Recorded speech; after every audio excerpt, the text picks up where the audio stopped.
भुवनेश्वर दत्त शर्मा व्याकुल सर ने कहा था कि नौजवान या तो गुलामी को मिटाकर दम ले या फिर सर को कटा के दम ले। नमस्कार दोस्तों, आपके अपने YouTube channel S for study for goals पे मैं सुभाष वर्मा आप सभी लोग का स्वागत करता हूं। दोस्तों, चाहे आप झारखंड सचिवालय के प्रिपरेशन कर रहे हो, नगर पालिका के कर रहे हो, स्नातक स्तरीय सहायक आचार्य की तैयारी कर रहे हो, महिला पर्यवेक्षिका की कर रहे हो या फिर औद्योगिक प्रशिक्षण अधिकारी की तैयारी कर रहे हो, अगर आपने पेपर 2 लैंग्वेज पेपर में खोटा भाषा का चयन किया है तो उसके सिलेबस अंतर्गत गद्य खंड में 7 साहित्यकारों के बारे में पढ़ना है, जिनमें से पहले हैं भुवनेश्वर दत्त शर्मा व्याकुल सर। और आज के इस वीडियो के माध्यम से हम इन्हीं से संबंधित कुछ बेसिक नोट्स देखेंगे जो सीधा सीधी आपको एग्जामिनेशन में देखने को मिलेगा या फिर परीक्षा मद्देनजर रखते हुए जो है वेरी इंपॉर्टेंट पॉइंट आपके लिए साबित होगा। तो देर न करते हुए चलिए शुरू करते हैं आज की यह जानकारियां। अब सबसे पहले देखिए दोस्तों, यह जो जानकारी हम देखने वाले हैं भुवनेश्वर दत्त शर्मा व्याकुल सर से संबंधित, यह एक जीवनी में लिखी गई जानकारियां हैं। और जिस जीवनी को किसने लिखा है तो पारितोष कुमार प्रजापति ने। तो इस पॉइंट को सबसे पहले आप जो है नोट कर लीजिएगा कि भुवनेश्वर दत्त शर्मा व्याकुल पर जो है पारितोष कुमार प्रजापति ने जो है जीवनी लिखा हुआ है। और इन्होंने किस पुस्तक में यह जीवनी लिखा हुआ है या फिर वह पुस्तक का प्रकाशक कौन है, वह पुस्तक किस कक्षा की पुस्तक है, सारी जानकारी आपको इसी वीडियो में दी जाएगी। लेकिन फिलहाल जो हम इस वीडियो को शुरू करते हुए बेसिक जानकारियां देखते हैं कि क्या कुछ खास है भुवनेश्वर दत्त शर्मा व्याकुल सर के बारे में। तो इस प्रकार से शुरू करते हैं कि जखन खोटा भाषा और साहित्य की बात उठे तो हठात भुवनेश्वर दत्त शर्मा व्याकुल जी का ख्याल आइए जाए। ठीक है, यहाँ पे बताया जा रहा है कि जब भी खोटा भाषा में और खोटा भाषा के साहित्यकारों की बात उठता है तो अपने आप भुवनेश्वर दत्त शर्मा व्याकुल जी का जो है ख्याल आ ही जाता है। साहित्य जगते खोटा के नाम संगाठे में उ पेठू नाय हलत। साहित्य जगत में वह खोटा का नाम जो है, खोटा का नाम बढ़ाने में या खोटा की अगर स्थापित करने संगठित करने की बात हो तो वह कभी भी पीछे नहीं रहते थे। आगे क्या है कि जे समय ये लोग घरे बाहरे बा सभा सोसाइटी खोटा बोले में लजाहत उ अपन मायकोरवा भाषा खोटा गीत कविता लिख हलत और गैबो कर हलत। बोल रहे हैं कि जब ऐसा समय था, बहुत ये पुराने जो हैं साहित्यकार हैं और इनके समय में उस समय की बात है जब लोग हैं वह अपने घर में, घर के बाहर या किसी सभा सोसाइटी में खोटा बोलने में जो है शर्माते थे, लजाते थे। उस वक्त जो है यह मायकोरवा भाषा, अपनी मातृभाषा मदर टंग लैंग्वेज में क्या करते थे तो खोटा गीत खोटा कविता लिखते भी थे और उसको गाते भी थे। आगे क्या है कि बेसी भावे तखन उनकर गीत कविता किसानी और उलगुलाने के लिए तैयारी करे सुनल जाले। ज्यादातर जो है इनकी गीतें थी। देखिए ये सब सारे पॉइंट आप वीवीआई करके देखिए, जहां जहां भी आपको स्क्रीन पे बुल्लू बुल्लू दिख रहा है ये समझिए कि वेरी इंपॉर्टेंट पॉइंट है जो पहले जो है अंडरलाइन की हुई है। अब देखिए आपको क्या बताया जा रहा है कि ज्यादातर जो इनकी गीत थी वह आपको कहाँ मिलता है तो खेती किसानी के दौरान जो आपको सुनने को मिलता और उलगुलान के दौरान मिलता। यानी कि जो है अगर कोई विद्रोह वाली एक्टिविटीज हो, गतिविधियां हो तो विद्रोह के दौरान भी इनके जो है गीतों को सुनने को मिलता। और यही एक वजह थी कि अंग्रेज जो थे इनके लगभग सभी कृतियों को जला दिए। ठीक है, आगे देखिए एगो चनफनिया कलाकार गवैया और बजवैया हलत। अब आपको पूछा जाएगा कि क्या क्या थे भुवनेश्वर दत्त शर्मा व्याकुल, तब देखिए चनफनिया मीन्स होता है तेज या फिर चेतनशील। ठीक है, तो वह एक चनफनिया कलाकार के साथ साथ गवैया थे और बजवैया भी थे। तो इसको आपको ध्यान देना है, सारे पॉइंट आपको एकदम एक एक करके लिखते जाना है, कॉपी पेन लिख के बैठिए। बाकी जो जानकारी इस जीवनी में नहीं दी गई पारितोष कुमार प्रजापति के द्वारा, वो अन्य जानकारियां मैंने नोट्स में नीचे लिख दी है जो कि एग्जाम पॉइंट ऑफ व्यू से इंपॉर्टेंट है और उसे भी आप नोट कर लीजिएगा। आगे क्या है कि व्याकुल जी पूर्णा पर्याक साहित्यकार लगत। यानी कि वही बताया जा रहा है कि व्याकुल जी जो पुराने समय के जो है साहित्यकार है उनकर समय ये खोटा के कोनो साहित्यिक रूप ना हेल मेंतु खोटा बोली गीते नादे झूमर डोहा जान कनी और सुन कनी रूपी हल। देखिए क्या बताया जा रहा है कि यह जो है एक बहुत ही पुराने साहित्यकार है और इनके समय में क्या था कि खोटा जो था वह साहित्य रूप में विकसित नहीं था। लेकिन क्या था कि खोटा गीतों के दौरान, गीतों के द्वारा, झूमर के द्वारा या फिर जो है लोक कथाओं के द्वारा जो है भेटाता था, मतलब देखने को मिलता था। जेटा पर्याय चलवे वाला, जो समय के साथ चलते आ रहा था, पीढ़ी दर पीढ़ी वह चलते आ रहा था लोगों के, समझिए कि गीतों में या फिर लोक कथाओं में। एकरा उ साहित्यिक रूप में ढारे के चेष्टा करल हत और इसी चीज को जो है उन्होंने साहित्य के रूप में ढारने का कार्य किया, यानी कि साहित्य के रूप में लिखने का जो है कार्य किया या स्थापित करने का कार्य किया। उनकर रचना सवैये विष्णु गढ़े के सुखद खोटा साहित्य कुटीर बाटले बहरायल है। अब देखिए यहाँ पे आपको इसको जो है वीवीआई कर लेना है कि यह जो है उन्होंने जो है सुखद खोटा साहित्य कुटीर नामक एक संस्था बनाई हुई थी, जो संस्था विष्णुगढ़ में था। उनके वर्तमान घर में जब वो प्रवासित होकर विष्णुगढ़ आ गए थे, तब यहाँ पे इन्होंने यहीं पे बनाया हुआ था सुखद खोटा साहित्य कुटीर नामक संस्था, और यहीं से जो इनकी सारी जो रचनाएं थी वह प्रकाशित हुआ करती थी। तो यह पॉइंट VBI करके आप नोट कर लीजिए।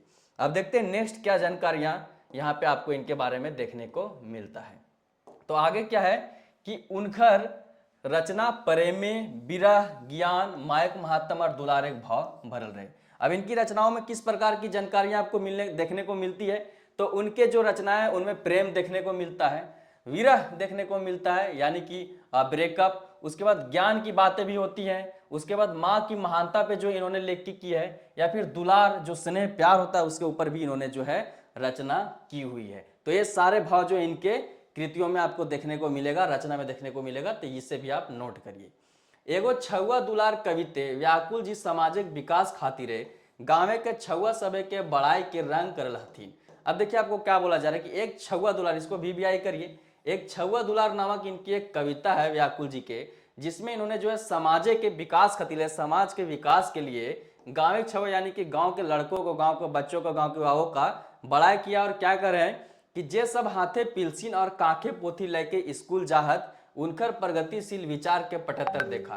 क्या कि वे लोग जो पिलसिन, पेंसिल को पिलसिन बोला गया है, या फिर पिलसिन वाला भी पेंसिल होता था जो पहले सिलेट पेंसिल में लिखा जाता था, सफेद कलर की चौक वाली, ठीक है। तो उस पिलसिन की भी बात किया जाता है, या फिर पेंसिल से भी आप समझ सकते हैं। तो पिलसिन और कांखे पोथी लेके, कांख में पोथी लेके यानी कि किताबों को लेके जो है स्कूल जो जाता है, उनका प्रगतिशील विचार का 75 देखा, यानी कि एग्जाम्पल देखा, उदाहरण देखा कि हमर बाबू हमर सोना हमर सुगा पढ़े ले गेल, सुन अकली सुनगे खगिया उच्च करेजर आइजे भेल। क्या बोल रहे हैं कि हमारा बाबू मेरा सोना, मतलब एक प्रकार से अपने बच्चे को इस प्रकार से वो प्रोत्साहित कर रहे हैं कि हमारा बाबू हमारा सोना जो है, हमारा मतलब बेटा जो है, वह जो क्या है कि हमर सुगा पढ़े ले गेल। तीनों जो है मतलब एक तरह से बेटे को संबोधित किया गया है, बाबू सोना सुगा। बाबू सोना तो आप सब मतलब अवगत होंगे इस वर्ड से। तो जो है वह पढ़ने गया है। सुन अकली, अकली किसी लड़की या लेडीज का नाम है, या खगिया भी लड़की या लेडीज का नाम है, ठीक है। तो सुन गया अकली सुन गया खगिया उच्च कलेजा आज भेल, कि आज मेरा जो है कलेजा ऊंचा हो गया है। क्यों ऊंचा हो गया भाई?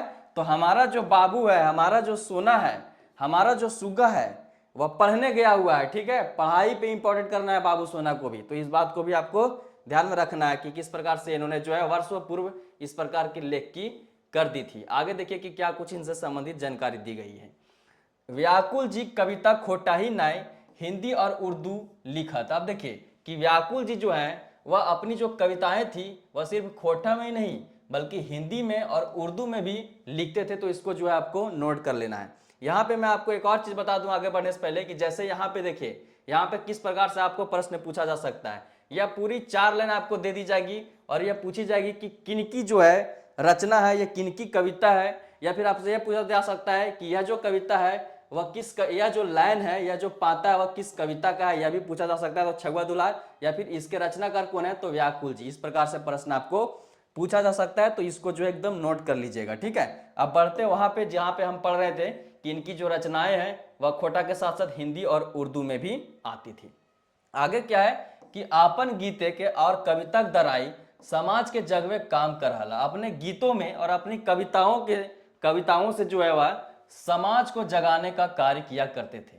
उनकर मने आपन माटी और मानुष के प्रति प्रेम और दर्द है। उनके मन में जो था अपनी माटी और अपना मानुष, देखिए अपने उनके दिमाग में यानी कि उनके जो मन में था, उनके मन में अपने मिट्टी के प्रति, मनुष्यों के प्रति जो था प्रेम और दर्द का भाव था। मतलब वह दूसरों का जो है दर्द समझा करते थे, उनके प्रति जो है प्रेम का भाव था उनके प्रति। से ले जखन सौसे देशे वीरतानी से ले जखन सौसे देशे वीरतानी शासन के खिलाफ उलगुलान शुरू भेलै, ओहो उलगुलानक डहरे डहराए गेला। और इसीलिए से ले यानी कि इसीलिए जखन जब सौसे यानी कि समस्त पूरे देश में वीरतानी यानी कि ब्रिटिश शासन था, ठीक है। ईस्ट इंडिया कंपनी का शासन था, ब्रिटिश शासन का था। तो उस दौरान जब उलगुलान यानी कि विद्रोह शुरू होने लगा, तो उस विद्रोह के डहरे यानी कि उस उलगुलान के डहरे या भी डर गया, मतलब उसमें अपना भी पार्टिसिपेशन देने को लिए अग्रसर हुए। आगे देखिए कि आप किन किन से यह मिले, किन किन जो हमारे फ्रीडम फाइटर थे उन लोगों से इन्होंने मुलाकात भी की और किस प्रकार से चीज़ों को आगे बढ़ाया। सेले कई धाव जेले खिचड़ियों खावेलन, इसी वजह से कई बार चूंकि यह विद्रोह में संलग्नित रहते थे यानी कि पार्टिसिपेट रहते थे, तो कई बार इनको जेल जाने की भी नौबत आ गई। ठीक है, सैयद लेतारे 1930 ईस्वी हजारीबाग जिले हिंदी के नाम जज का साहित्यकार राम ब्रिज वेणुपुरी जी के संगे देखा भैलन। और इसी लेतारे इसी दौरान क्या है कि जब यह जेल जा रहे थे विद्रोह में पार्टिसिपेट करने की वजह से, तो उसी दौरान क्या था कि 1930 में जब यह जेल में गए थे तो हजारीबाग जेल गए थे। 1930 में यह हजारीबाग जेल गए और हजारीबाग जेल में इनका मुलाकात किनसे हुआ, तो हिंदी के एक नाम जज का, हिंदी के एक महान यानी कि नामी जो साहित्यकार थे राम ब्रिज बेनीपुरी जी, राम ब्रिज बेनीपुरी जी से इनका जो है मतलब कि मुलाकात वहां पे होता है। राम ब्रिज बेनीपुरी जी आपको बताना है कमेंट सेक्शन में कमेंट करके कि यह कहाँ से बिलोंग करते हैं। जो छात्र हिंदी लिए होंगे सचिवालय में उनको जो है इनकी कृतियां पढ़नी है, 1-2 क्लासेस मैंने ली थी। आगे देखिए, बेनीपुरी जी के संगे कुछू काल काटला जकर प्रभाव उपखरे पर पड़ले। अब देखिए यहाँ पे क्या है कि बेनीपुरी जी के साथ इन्होंने जो है कुछ समय काटा, उसके वजह से क्या हुआ कि उनका जो प्रभाव था उनके ऊपर पड़ा। ठीक है, अब क्या प्रभाव पड़ा भाई, तो बेनीपुरी देखिए संगत का प्रभाव होता है, जिस प्रकार के आप लोगों के साथ रहते हैं वो चीजें आप धीरे धीरे सीखने लगते हैं। तो बेनीपुरी जो थे एक महान राइटर थे, या भी व्याकुल जी भी लिख रहे थे, तो दोनों का मुलाकात हुआ तो बातें हुई तो बहुत सारी चीजें इन्होंने सीखा। तो बेनीपुरी जी जेले कैदी ना हो एगो हाथ लिखा पत्रिका बहरेला। अब क्या है कि बेनीपुरी जी जो थे वह कैदी नामक एक हैंड रिटेन हस्तलिखित पत्रिका जो है प्रकाशित किए और यह पत्रिके उनकर पहल रचना कवि व्याकुल के नामे प्रकाशित भेले। अब देखिए वेरी वेरी इंपॉर्टेंट आपके लिए क्या हो जाता है, आपको पूछा जाएगा कि व्याकुल जी के जो है पहला रचना का नाम क्या था, तो कवि व्याकुल। यह किस चीज में प्रकाशित हुआ था, तो बेनीपुरी जी का कैदी नामक जो हैंड रिटेन हस्तलिखित पत्रिका था उसमें यह प्रकाशित हुआ था। तो इसको आपको ध्यान में रखना है। आगे क्या है दोस्तों कि एकर बादे उनकर लिखल कविता लगस्तर प्रताप, वर्तमान, कर्मवीर, लोकमान्य, विश्वमित्र, हिंदू, पंच, हिंदुस्तान, बालक, जनता और जागृति जैसे दोसर तेसर हिंदी उर्दू पत्र पत्रिकाएं प्रकाशित होते रहले। और यह तो इनकी पहली रचना थी कवि व्याकुल, लेकिन इसके बाद इनकी कवि मतलब कई कविताएं जो लगातार यानी कि एक के बाद एक आती रही और उनका नाम क्या था, तो प्रताप, वर्तमान, कर्मवीर, लोकमान्य, विश्वमित्र, हिंदू, पंच, हिंदुस्तान, बालक, जनता और जागृति जैसे इनके जो कविताएं हैं वह अलग अलग पत्र पत्रिकाओं के माध्यम से जो है प्रकाशित होते रहा। ठीक है, कवि व्याकुल के बाद अब देखते हैं और क्या जानकारियां इनसे संबंधित है। तो यहाँ पे इनकी 2 कविताएं आपको नोट कर लेना है। ठीक है, कवि व्याकुल और इनको जो है अन्य अन्य जो कविताओं में इन सबको याद कर लेना है और मुख्य में जो है कवि व्याकुल को याद कर लेना है। एक और चीज यहाँ क्या याद कर लेना है, तो यहाँ पे आपको बेनीपुरी जी याद कर लेना है और बेनीपुरी जी का जो है कैदी पत्रिका याद कर लेना है। और इनका कब मुलाकात हुआ था, तो हजारीबाग जेल में 1930 में। यह फैक्ट जो है आपका एकदम ध्यान में रख लेना है। आगे ये सब चीजें आपको डायरेक्टली पूछे जाएंगी। अब आगे देखिए क्या जानकारी है जो आपको याद रखनी है। बाकी सारी जानकारियां जो है मैंने अंडरलाइन कर दी है और जब यह पीडीएफ आपको मिलेगा, ठीक है, S for study for goals के टेलीग्राम पे या ऐप पे, तो ये जो चीजें हैं आपको जो है येलो कलर में मतलब हाईलाइटेड होंगे और ये सफेद होगा तो आपको जो है अच्छे से दिख जाएगा कि कौन सा पॉइंट जो है इंपॉर्टेंट है। अब आगे देखिए, एक ठीन माखनलाल चतुर्वेदी जी लिखल है। अब देखिए माखनलाल चतुर्वेदी जी दूसरे हो गए। देखिए एक बेनीपुरी जी याद रखना है और दूसरा याद क्या रखना है, तो माखनलाल चतुर्वेदी। अब देखिए माखनलाल चतुर्वेदी का क्या रोल है इनके जीवन पे, तो माखनलाल चतुर्वेदी जो है जो एक बार क्या है इन्होंने जो है व्याकुल जी के बारे में कुछ लिखा और वो जानकारी आपके लिए बहुत इंपॉर्टेंट है। क्या लिखा सो सुनिए कि व्याकुल उपनाम से उर्दू भाषा में लिखी गई भुवनेश्वर दत्त शर्मा जी की राष्ट्रीय कविताएं सुनकर मुझे बहुत प्रसन्नता हुई। ये कवि हैं और राष्ट्रीयता इनमें कूट कूट कर भरी हुई है। तो माखनलाल चतुर्वेदी क्या बोल रहे हैं इनके बारे में कि राष्ट्रीयता इनमें कूट कूट कर भरी हुई है। और किस पे यह टिप्पणी दी है, तो व्याकुल उपनाम से जो है उर्दू भाषा में, देखिए यहाँ पे आपको नोट क्या करना है, व्याकुल उपनाम से जो उर्दू भाषा में लिखी गई भुवनेश्वर दत्त शर्मा जी की राष्ट्रीय कविताएं थी उन्हें सुनकर जो है माखनलाल चतुर्वेदी को बहुत ही प्रसन्नता हुई और उन्होंने कहा कि यह जो कवि हैं इनमें राष्ट्रीयता भरी हुई है और राष्ट्रीयता जो इनमें कूट कूट कर भरी हुई है। ठीक है, तो ये जो पॉइंट है आपको देख लेना है। आगे है कि हजारीबाग एक पहल सांसद और नाव करा स्वतंत्रता सेनानी बाबू राम नारायण सिंह इनका राष्ट्रीय कवि कह के डांखल थी। एक और दूसरा प्रश्न आपके लिए इंपॉर्टेंट हो जाता है, वे भी है इंपॉर्टेंट, कि जो है राष्ट्रीय कवि जो है किस कवि को कहा गया, किस साहित्यकार कहा गया, और अगर कहा गया तो किसके द्वारा कहा गया। तो आपको क्या ध्यान रखना है कि हजारीबाग के जो पहले सांसद थे कौन थे, तो बाबू राम नारायण सिंह, यह परतापुर चतरा से बिलोंग करते थे। ठीक है, तो यह जो बाबू राम नारायण सिंह थे यह हजारीबाग के पहले सांसद थे और इन्होंने ही जो है इन्हें राष्ट्रीय कवि कहा था, राष्ट्रीय कवि कह के पुकारा था। छोटा नागपुर केसरी के नाम से भी इन्हीं को जाना जाता है, Jharkhand exam point of view से वेरी वेरी इंपॉर्टेंट है यह पॉइंट। और एक जो है स्वतंत्रता सेनानी भी थे, तो इसको आपको ध्यान में रखना है। आगे चल के जो इनका और भी रोल था इसके जीवन में, जैसे कि इनका जो कला में व्याकुल आया था रचना 1939 में, इसके भूमिका लिखने का कार्य भी जो है बाबू राम नारायण सिंह ने ही किया था। यह नेक्स्ट पॉइंट जो है आपको मैं बताने ही वाला हूं। जैसे कि व्याकुल जी के पहली किताब कला में व्याकुल 1939 ईस्वी में विष्णुगढ़ हजारीबाग बाटले प्रकाशित भेल है। आपको ध्यान का देना है कि यह जो कला में व्याकुल जो इनकी किताब है वह हिंदी भाषा में थी। ठीक है, तो इसको आप नोट कर लीजिएगा। ठीक है, यह हिंदी भाषा की किताब है और यह 1939 ईस्वी में विष्णुगढ़ हजारीबाग से प्रकाशित हुआ है और इसका नाम क्या है, कला में व्याकुल। और यह क्या है, व्याकुल जी की पहली किताब है।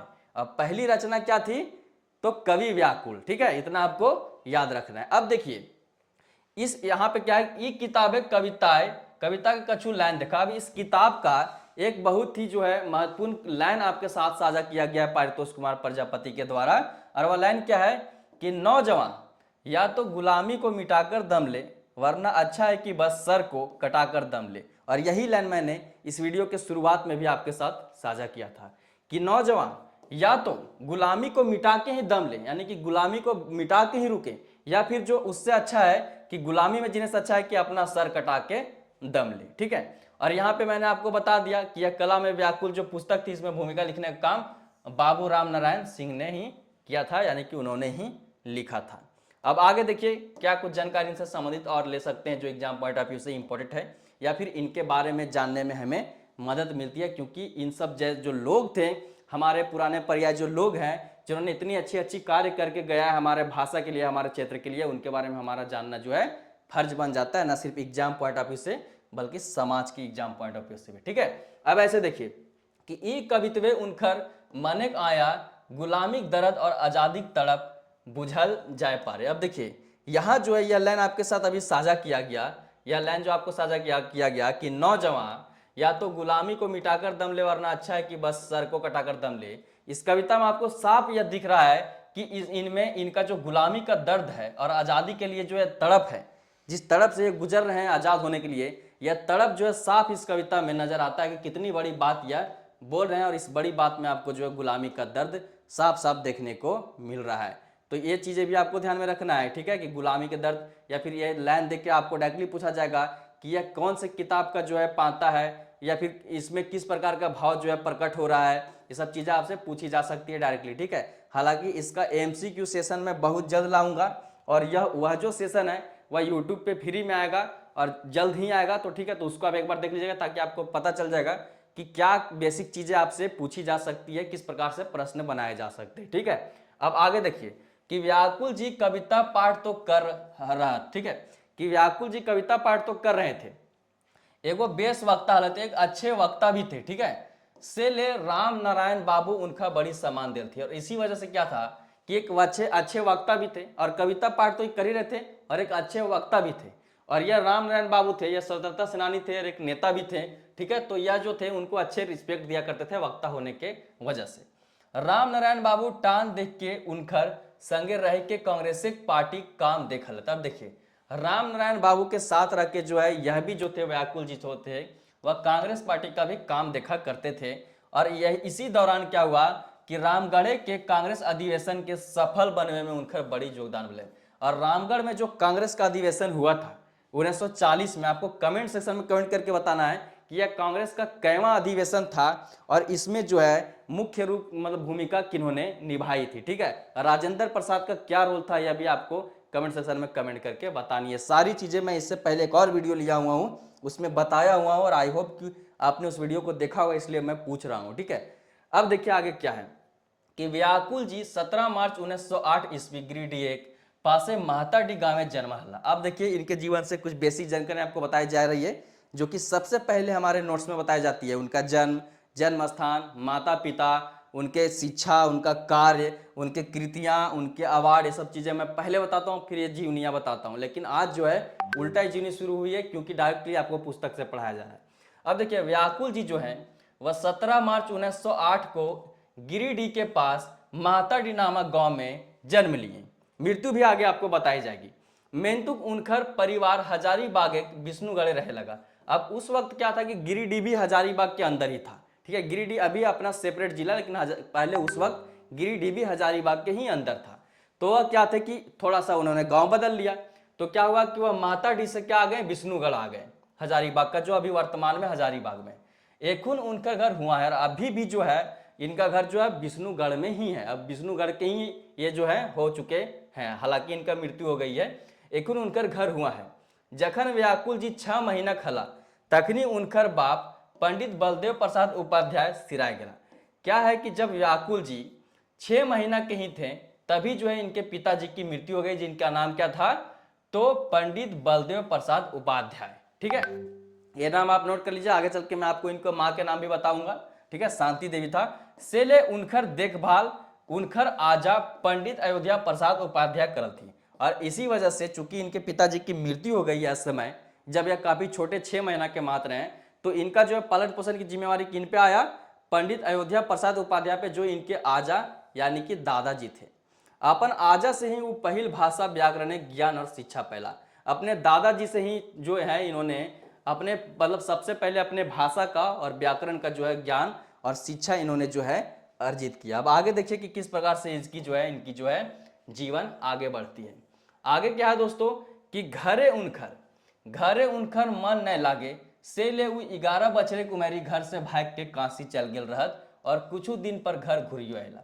अब क्या है कि घर पे उनका मन नहीं लगता था जब वह बड़े हो रहे थे, तो या बचपन से क्रांतिकारी ही रहे, और इसी वजह से क्या हुआ कि 11 वर्ष के उम्र में ही जो थे वह घर से भाग के काशी चले गए। तो आपको क्या पूछा जाएगा कि भुवनेश्वर दत्त शर्मा व्याकुल जी कितने वर्ष में भाग के काशी गए थे, या 11 वर्ष की उम्र में भाग के कहाँ गए थे, या काशी कितने वर्ष की उम्र में गए थे। एक ही शब्द मतलब एक ही जो फैक्ट है उसको घुमा के 3 तरह से पूछा जा सकता है। तो इसको आपको ध्यान में रखना है कि 11 वर्ष की उम्र में भाग के काशी चले गए थे, ठीक है। जखन वो घर से बाहर हला देश दुनिया बड़ी नजीक से देखे और बुझे पहला। जब वो घर से बाहर थे, जब हम घर से बाहर निकलते हैं तो क्या है, देश दुनिया को हम जो है बहुत ही नजदीक से देख और समझ पाते हैं। वही बात इनके साथ भी हुई, यह भी दुनिया को अच्छे से परख पाए। से समय गांधी जी के जन जागरण के काम करे हला देख के कैसे गुलामी से छुटकारा हता ओकर उता जोगे लागल हला। अब देखिए उसी वक्त क्या था कि गांधी जी थे, वह जन जागरण के काम कर रहे थे, और देख के कि कैसे गुलामी से छुटकारा पाया जा सकता है, उसके उतजोग में मतलब उससे उता सुता उसकी मतलब किस प्रकार से हम आज़ादी पा सकते हैं, इसके प्रयास में जो है वह लगे थे। 1925 ईस्वी में व्याकुल जी गांधी जी के संगते अयला और आज़ादी के उलगुलाने लग गया। अब क्या है कि यहाँ पे आपको क्या पूछा जाएगा कि गांधी जी से जो व्याकुल जी की मुलाकात है वह किस ईस्वी में हुआ, तो 1925 ईस्वी में जो है गांधी जी और व्याकुल जी की मुलाकात हुआ। और गांधी जी से जब 1925 में व्याकुल जी जो है उनके संगति में आए, ठीक है, उनके मतलब उनके साथ उनका मुलाकात हो गया, उनकी संगति में आ गए, तो क्या है वह आज़ादी के उलगुलान में विद्रोह में जो है वह लग गए। उसके बाद से समय है भारतीय समाज जात पात ऊंच नीच छुआछूत बड़ी जोर है। छुआछूत तो थोड़ा कम हुआ है, ठीक है, लेकिन जात पात जो है आज भी चरम पे है, ऊंच नीच थोड़ा कम हो गया है, ठीक है। जैसे जैसे समाज में हर वर्ग के लोग का जीवन जो है, लाइविंग स्टैंडर्ड जो है वह थोड़ा स्टैंडर्ड हो रहा है, ठीक है, जीवन स्तर सुधर रहा है, वैसे वैसे क्या है कि छुआछूत और ऊंच नीच कम हो रहा है, लेकिन जात पात और चरम पे जाता चला जा रहा है। ये सब चीज़ों को जो है आपको कंट्रोल करना होगा। इसका एक ही उपाय है, बहुत ज़्यादा शिक्षा और बहुत ज़्यादा पैसा। आगे गांधी जी के सीख पाए के हरिजन उत्थाने काम में लग गेला और आपने अंतर जातीय ब्याह करला। अब क्या है कि गांधी जी ने ही हरिजन की मतलब समझो कि शब्द दिया था। तो गांधी जी का शिक्षा पाके जो है वह हरिजन उत्थान में लग गए वह, ठीक है। एससी हरिजन बेसिकली एससी में आते हैं, ठीक है, शेड्यूल कास्ट श्रेणी में आते हैं, तो उनके उत्थान में यह जो है लग गए और इन्होंने अंतर जातीय विवाह भी किया। उस वक्त विवाह किया अंतर जातीय जब आज के लोग नहीं हिम्मत कर पा रहे। तगर खातिर समाज कते विरोध सहे पड़ा, और इस वजह से जो इनको समाज में कई प्रकार का विरोध सहने को भी पड़ा, क्योंकि यह जो है समाज क्या है कि समाज देखिए क्या होता है कि जात क्या है। अगर आप जात को समझने की कोशिश करें तो जात होती क्या थी। जब आप एंशियंट हिस्ट्री पढ़ोगे तो आप पाओगे कि वैदिक काल के बाद जब जातें बन रही थी, ठीक है, या उसके बाद जब लेटर वैदिक पीरियड में बन रही थी, तो क्या है कि जो ग्रुप ऑफ पीपुल होते थे, एक प्रकार के काम करने वाले लोग एक जातियां बना लेते थे। अगर आप छात्र हैं, अगर आप कहीं जाके पढ़ रहे हैं तो आपकी जाति जो है वह स्टूडेंट की है। अगर आप पढ़ाने का काम कर रहे हैं तो आपकी जाति टीचर की है। अगर आप आईएएस हैं तो आपकी जाति आईएएस की है, ठीक है। इसी प्रकार से पहले जातियां बनती थी। अगर कोई बढ़ई का काम कर रहा है, ठीक है, तो उसकी जाति बढ़ई हो जाएगी। अगर कोई किसानी का काम कर रहा है तो उसकी जाति किसानी हो जाएगी। अगर कोई चोरी डकैती का काम कर रहा है तो उसका जात क्या हो गया, डकैती हो गया।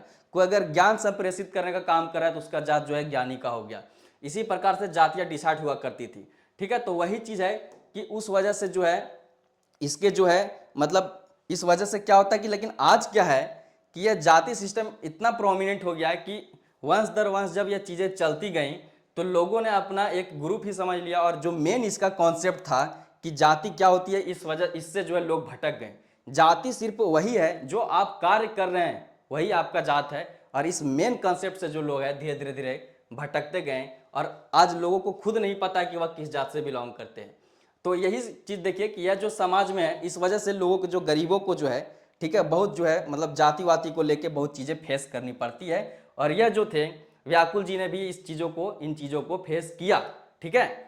तावो कविक मने जायत पायत ऊंच नीचे प्रति विरोधक भाव बाढ़ले गेले। लेकिन क्या होता है कि तावो कविक मने जात पायत ऊंच नीच प्रति विरोधक भाव बाढ़ले गेले, तब भी जो है उन मतलब वो हतोत्साहित नहीं हुए। लोगों ने इनका विरोध किया लेकिन फिर भी हतोत्साहित नहीं हुए। पढ़े लिखे व्यक्ति थे भाई, और इन्होंने पूरा दुनिया घूम के ज्ञान प्राप्त किया था, ठीक है। यह कुएं के मेढक नहीं थे। तो यह जो रुके नहीं, ये इन जात पात के प्रति या ऊंच नीच के प्रति जो इनके मन में विरोध का भाव था, जैसे एक के झा जी भी एक हमारे जो थे वह भी बहुत अच्छे साहित्यकार थे, उन्होंने भी इस चीज पे चोट किया है, ठीक है। या खोटा के लगभग जितने भी साहित्यकार हैं उन्होंने जो है जाति को जाति माना ही नहीं है, ठीक है। हमारा जो खोटा समाज है वह बहुत ही मतलब कि अच्छा समाज एक तरह से कह सकते हैं। तो यह नहीं रुके, यही आपको जानकारी दिया गया। आगे क्या है कि व्याकुल जी 17 सितंबर 1984 ईस्वी को सिराय गेला, मिंतुक उनकर देखावल डहर आजो जगमगा रहे। अब क्या इनकी मृत्यु, आप देख लीजिए कि इनकी मृत्यु 17 सितंबर 1984 को हुई। तो आपको क्या याद रखना है दोस्तों कि इनका जन्म कब हुआ, इनकी मृत्यु कब हुई। अब देखिए यहाँ पे आपको क्या बताया जाए कि इन्होंने जो है अंतर जातीय विवाह की। तो अंतर जातीय विवाह इन्होंने की थी सरस्वती सुशीला देवी से। आइए बाकी की जानकारियां मैं आपको देता हूं कि सरस्वती सुशीला देवी जो थी कि किनकी भतीजी थी और क्या चीजें थी, उसको आप एक बार देख लीजिए। यहाँ पे देखिए भुवनेश्वर दत्त शर्मा व्याकुल, वहां पे आपको माता का नाम नहीं बताया गया, माता का नाम इनका था शांति देवी, ठीक है। पत्नी इनकी थी सरस्वती सुशीला देवी, जो कि बिहार के पहले सीएम, पहले मुख्यमंत्री श्री कृष्ण सिंह की अपनी सगी भतीजी थी। और बिहार के जो पहले सीएम थे श्री कृष्ण सिंह जी, उन्हें बिहार केसरी के नाम से भी जाना जाता है। अब अंतर जातीय विवाह की बात करें तो भुवनेश्वर दत्त शर्मा, जैसा कि आप देख पा रहे हैं कि यह जो थे वह पंडित थे, लेकिन यह जो थी सरस्वती सुशीला मैम, यह भूमिहार कास्ट से बिलोंग करती थी, ठीक है। तो इनका जो है अंतर जातीय विवाह हो गया उस वक्त ही, इसको आप ध्यान में रखें। हालांकि जातियां नहीं पूछी जाएगी, कोटा में जाति को ज्यादा प्राथमिकता दी नहीं जाती है। तो आपको ध्यान कर रखना है कि अंतर जातीय विवाह की थी, पत्नी का नाम सरस्वती सुशीला देवी था, माता का नाम शांति देवी था। इनका जो है कला में व्याकुल मैंने आपको बता दिया, हिंदी की रचना जो 1939 में प्रकाशित हुआ। हालांकि वहां पे भी यह जानकारी दी गई है उस जीवनी में भी। आगे क्या है कि 1989 में, इसको आप वीवीआई करके याद रखिए, 1989 में श्रीनिवास पांडरी स्मृति सम्मान से जो है इन्हें सम्मानित किया गया बाय खोटा साहित्य संस्कृति बोकारो के द्वारा। तो खोटा साहित्य संस्कृति बोकारो के द्वारा 1989 में इन्हें श्रीनिवास पांडे स्मृति सम्मान से सम्मानित किया गया, किन्हें, व्याकुल जी को। तो यह बातें आपको ध्यान में रखना है। यह मध्यकाल के कवि हैं जिनका काल 1900 से 1950 माना जाता है। अब देखिए जो इनकी जीवनी आपने अभी पढ़ा, पारितोष कुमार प्रजापति सर के द्वारा लिखी गई यह जीवनी है दोस्तों, 2 डायर परास फूल पुस्तक में प्रकाशित है, जो कक्षा 9वीं की पाठ्य पुस्तक है खोटा की। और यह एक खोटा गद्य पद संग्रह, यानी कि इसमें गद्य खंड की भी चीजें लिखी गई है पुस्तक में, पद्य खंड की भी चीजें लिखी गई हैं पुस्तक में। और इसका चूंकि यह जो इनकी जीवनी है या जिस पुस्तक में प्रकाशित हुआ है उससे संबंधित भी बेसिक जानकारी आपके लिए इंपॉर्टेंट हो जाती है। तो आप तो यहाँ देख चुके हैं कि इसका नाम है पुस्तक अधूरा और प्रास फूल। यह पुस्तक खोटा गद्य पद्य संग्रह 9वीं क्लास की पाठ्य पुस्तक है। और यह इसका प्रकाशक कौन है पुस्तक का, तो खोटा साहित्य संस्कृति परिषद रामगढ़ झारखंड। तो जो भी बेसिक जानकारियां थी जो सीधा सीधी आपको एग्जामिनेशन में देखने को मिल सकती है, वो सारी जानकारियां मैंने आपको बता दी। बाद बाकी अगर आप प्रैक्टिस करना चाहते हैं कि किस प्रकार से प्रश्न आएंगे इनसे संबंधित, तो उस पर भी बहुत जल्द जो है एमसीक्यू सेशन में लाने की कोशिश करूंगा। फिलहाल इस क्लास को जल्दी इसलिए लिया गया ताकि जिनके एग्जामिनेशन पहले हैं एटलीस्ट उनको ये जानकारियां, उन जानकारियों से या अवगत हो जाए। बाद बाकी इस पे एक और नोट्स वाली वीडियो रंजित सर के द्वारा आएगी बहुत जल्द, जिसमें क्या ये जो चीजें हैं आपको कहानी के माध्यम से समझाया गया, इसको जो है हम की पॉइंट के माध्यम से लिख देंगे और वह की पॉइंट आपको जो है रंजित सर के द्वारा साझा किया जाएगा। और उनमें जो है एमसीक्यू भी बताए जाएंगे और यह भी आपको बताया जाएगा कि भुवनेश्वर दत्त शर्मा व्याकुल सर से संबंधित क्या क्या आपको प्रीवियस ईयर में पूछ लिया गया है, सारी चीजें आपको साझा कर दी गई है। अगर आप यह वीडियो को YouTube पे देख रहे हैं, हालांकि यह वीडियो ऐप के लिए रिकॉर्ड की जा रही है, लेकिन अगर इन फ्यूचर अगर यह वीडियो YouTube में या फिर अन्य सोशल मीडिया में अपलोड की गई है, अगर आप इस वीडियो को YouTube में देख रहे हैं तो इस वीडियो को लाइक कर ज़्यादा से ज़्यादा आपको शेयर करना है। वीडियो को लाइक जरूर करना अगर आपको पसंद आता है और ज़्यादा से ज़्यादा शेयर करना है। और अगर इस वीडियो के माध्यम से आप हमारे चैनल के साथ जुड़े हैं तो चैनल को सब्सक्राइब कर बेल आइकन दबा देना है। और अगर अभी तक हमारे ऐप के साथ आप नहीं जुड़े हैं, जो ऐप पे वीडियो देख रहे हैं वह चले जाएं, ठीक है। यहाँ पे जो हमारे ऐप के बारे में जानकारी दी जाएगी। आपका वीडियो खत्म हो चुका है, आपकी जानकारी खत्म हो चुकी है, इस वीडियो को आप दोबारा देख लें और सारी चीजें क्लियर कर लें, नोट बना लें, ठीक है। अपना जो पर्सनल नोट्स होता है उससे ज्यादा कारगर चीज दुनिया में कुछ नहीं है। तो आपको ध्यान का रखना है, सॉरी ये मेरा नंबर है, आपको ध्यान का रखना है। तो आपको ध्यान का रखना है 8986772733। इस नंबर को आपको एकदम याद रखना है। इस नंबर पे आप कॉल करिए, हमारे ऐप में इनरोल होइए। हमारे ऐप में सारे एग्जामिनेशन जिनके मैं नाम लिया, चाहे वह उत्पाद सिपाही हो, चाहे वह 10+2 LDC एंड स्टेनोग्राफर हो, चाहे वह झारखंड सचिवालय हो, महिला पर्यवेक्षिका हो, स्नातक स्तरीय सहायक आचार्य हो, या फिर 6 to 8 वाला हो, या फिर 1 to 5 वाला हो, या फिर औद्योगिक प्रशिक्षण हो, किसी भी एग्जाम की अगर तैयारी कर रहे हैं या जेपीएससी जैसे का, तो उसका प्रैक्टिस सेट या फिर कंप्लीट कोर्सेज अवेलेबल है हमारे S4G स्टडी फॉर गोल्स के ऐप पे या S4G application, S4G publication app पे। तो उनसे जुड़ने के लिए जो है आप इस वीडियो का डिस्क्रिप्शन विजिट करें या इस नंबर पे आप कॉल करें, ठीक है। अंततः वीडियो में यहाँ तक बने रहने के लिए बहुत बहुत धन्यवाद। जय हिंद, जोहार झारखंड।